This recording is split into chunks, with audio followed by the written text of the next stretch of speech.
Adam Say Exotics, welcome back to the channel. I hope you're having a fantastic week.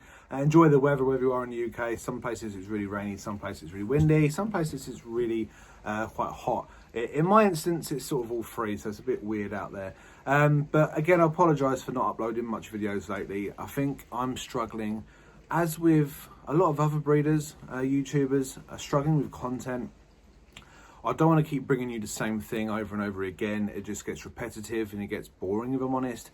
And it's hard to come up with some new content, especially at this time of the year when, you know, all the breeders, you know, they're not doing much. They're just sort of putting on weight for next season. You know, I've got no more eggs in the incubator, no more eggs to cut, nothing like that. All I've got is just babies in their tubs, some that are available, some that I'm holding back. So that's what this video is about today, guys. I'm going to show you some available ball pythons, show you some of my holdbacks.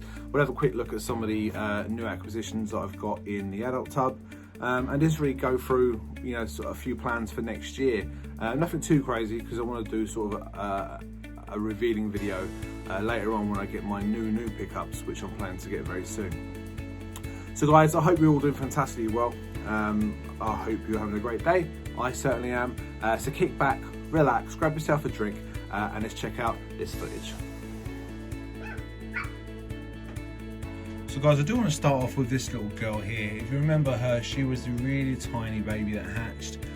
She missed her first shed, but she did take a couple of meals, and then eventually shed out about 3 weeks later. Now this is a Calico, so this is just a spider Calico. This is a little girl. She will be a holdback. Not that I need her, but just because she came out so small, it's more sentimental reasons. She's absolutely tiny still, absolutely diddy, but I'm not sure if the camera's picking up any of these awesome colours. But she is white as snow, and then sort of goes like a really yellowy colour down towards the tail. So a really nice female, really over the moon. I managed to produce one. It's a really nice pattern. It just sort of doesn't know what to do here. It sort of hasn't made its mind up. But she's a really pretty girl. So we're gonna get some size on her. I'm gonna enjoy watching her grow, and really enjoy opening a tub, looking at this awesome girl. So guys, this is another holdback. This is a male killer leopard. So this is a super pastel leopard. Like I say, it is a male, so ordinarily I wouldn't have kept him, because I do have his dad, which is the leopard firefly, but he was just too good to not keep. Absolutely stunning. He's going to have a home here forever. If you remember last year, guys, I produced a really funky looking pastel leopard. That was a male too, and I let him go, and I regretted it ever since.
Coral Glow Vanilla, and this was actually the animal that I donated for the charity raffle that Sam over at Sam's Raw Serpents is running.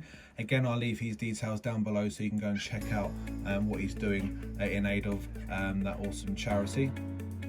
So the reason I'm showing him is because he has just literally just shed, and I thought he'd be too good to miss to get on camera. So an absolutely stunning boy. Again, his colours aren't quite what you're seeing at the moment. He is a little bit darker, so I do apologise for that, it's giving false perception. But still, it's not far off. He's an absolutely stunning boy, and I'm sure his new owner is very looking forward to seeing him eating like a champ, doing really well. So there we go, guys, a Coral Glow Black Pastel Vanilla. So guys, keeping on the banana theme, or the Coral Glow theme, whatever you want to. Technically, this one here is a banana, this one here is a Coral Glow, although it's the same sort of thing, we all know that. But I just want to show you the difference between these two males. This is a normal banana. Let's see if I can adjust the light a bit because it's not coming up true. That's a bit better. That's more realistic. So yeah, this is just a normal straight banana. Again, a male. Looking nice and clean at the moment, but obviously he will produce those black spots as he gets older. Really cool orange head stamp on him, absolutely insane. That's a really cool head stamp. And this one here is a Coral Glow Vanilla. Now, how do I know it's got vanilla in it? Well, quite simple. It's not just a Coral Glow, as you can see. And the pairing was the Black Pastel Coral Glow Vanilla to a normal, and there's no black pastel in that. So the only thing it can be is vanilla. So an absolutely stunning boy. I love banana stuff. I can never get old of hatching banana stuff, and I still can't believe, you know, a few years ago the price of these were astronomical, absolutely insane, and now relatively cheap. So it just goes to show what overproducing the market can do. But really nice example. I love what vanilla does to banana and Coral Glow. It just gives it that really nice sort of light hue to it. You can see, you know, it's night and day between a normal banana and it's adding that vanilla gene. These are two males. They are both going to be available.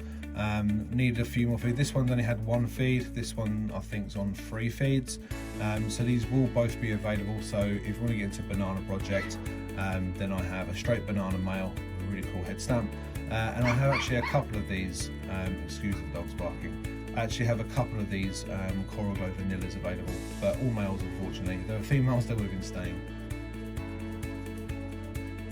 So guys, here we go with a few animals with Enchi. Now one of these is actually a holdback. Can you guess which one? Yes, you are right, it is this one indeed. But anyway, let's talk about the other two first. This one here is a male pastel Enchi, typical Enchi head stamp, typical Enchi pattern.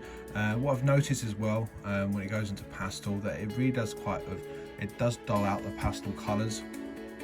I think in a nice way, it sort of gives this nice blend, and it does look really nice. If that was a female, I'd definitely be keeping her, but I don't need it in a male, unfortunately. So this male will be made available after he's had a few more feeds. He's not quite yet. I think he's had 2 feeds, this one. So he's got a few feeds to go before he will be ready. But yeah, a lovely pastel Enchi.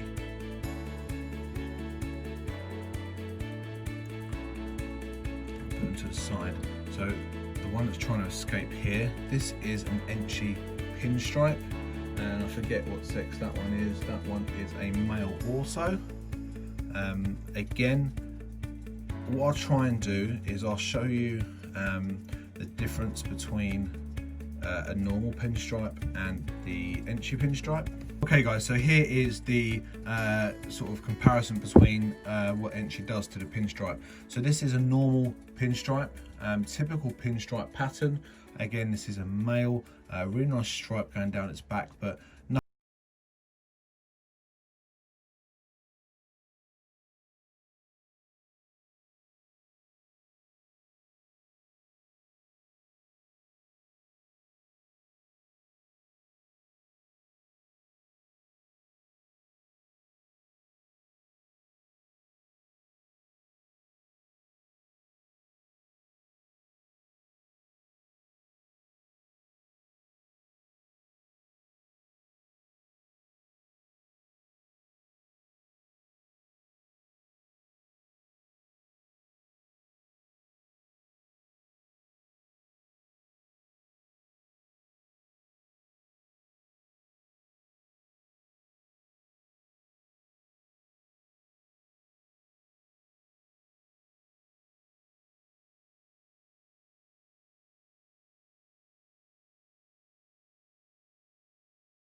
rack. So if I can get 2 clutches out the way early, then I'll be all good for next season.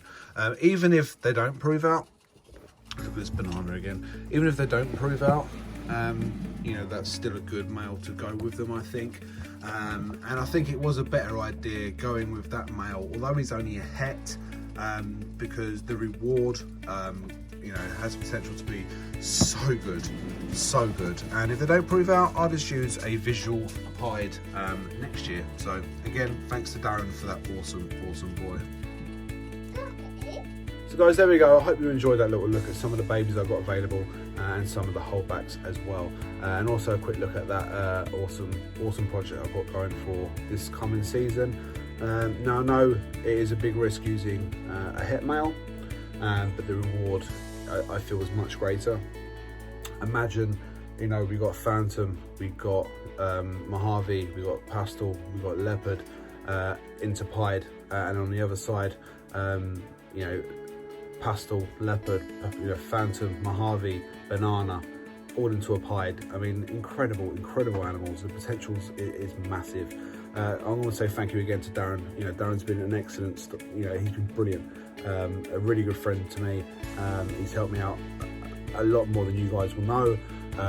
So make sure you go and follow Darren Hughes and Neighbours and Strictures. I'll leave all the links that you need down below. Go and show them some love. Tell them I sent you. That would be absolutely awesome. So guys, until next time, thanks for watching. Keep safe out there, and I'll see you on the next one.